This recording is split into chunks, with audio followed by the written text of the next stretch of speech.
Assalamualaikum ya Ustadz, penanya bertanya, bagi seorang muslim sebagai pendaki gunung ada yang mempercayai makhluk gaib Ustadz atau sekumpulan jin yang menguasai wilayah gunung yang akan ditelusuri hanya dan dengan mempercayai adanya makhluk gaib tersebut, pendaki bermaksud untuk mengantisipasi agar tidak diganggu dengan makhluk gaib tersebut, seperti perkataan-perkataan juga perbuatan-perbuatan buruk dan tercela, buang air kecil sembarangan dan sebagainya. Apakah dengan percaya dengan hal ini, pendaki tersebut dapat terjerumus ke dalam kesyirikan dan keluar dari agama Islam, Ustaz? Silakan, Ustaz.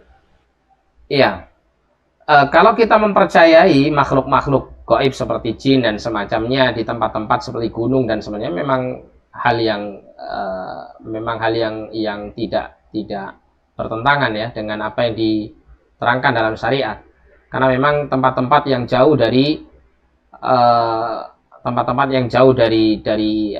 kerumunan manusia itu diantara tempat-tempat di mana jin dan syaitan jin itu mereka tinggal ya, dan di gunung-gunung termasuk ya tempat-tempat di mana jin itu tinggal ya, sehingga ketika kita berada di tempat-tempat seperti itu pada saat kita melakukan hal-hal yang sekiranya bisa mengganggu mereka, maka kita baca bismillah ya, banyak berzikir kepada Allah.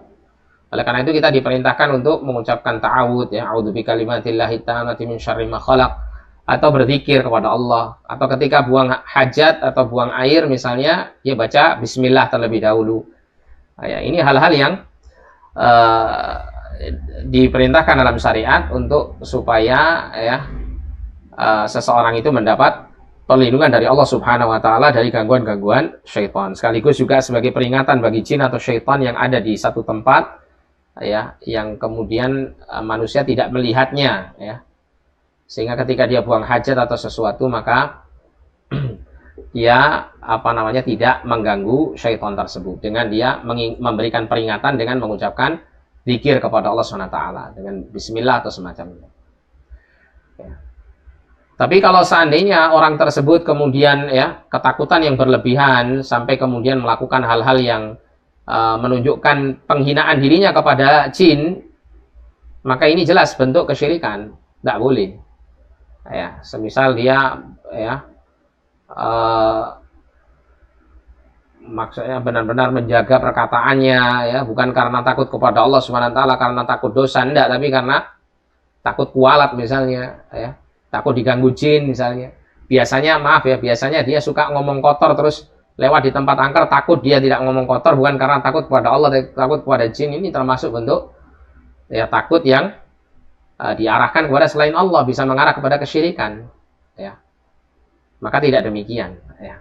Tapi bukan berarti kemudian ya, saya menganjurkan tetap ngomong kotor di tempat itu juga enggak. Maksudnya dia tidak boleh menghinakan diri gitu ya. Tidak boleh menampakkan penghinaan diri kepada sesuatu yang ditakuti berupa jin atau syaitan ini. Tapi ketika rasa takut dan khawatir dari kejahatan-kejahatan makhluk yang tidak tampak ini muncul, maka adalah dia berlindung kepada Allah Subhanahu wa taala, mengagungkan Allah Subhanahu wa taala, mengingat Allah Subhanahu wa taala dan berserah diri, bertawakal kepada Allah Subhanahu wa taala. Ya. Maka itu adalah cara yang terbaik untuk kita mendapat perlindungan dari Allah dari gangguan-gangguan syaitan seperti ini. Wallahu a'lam bishawab.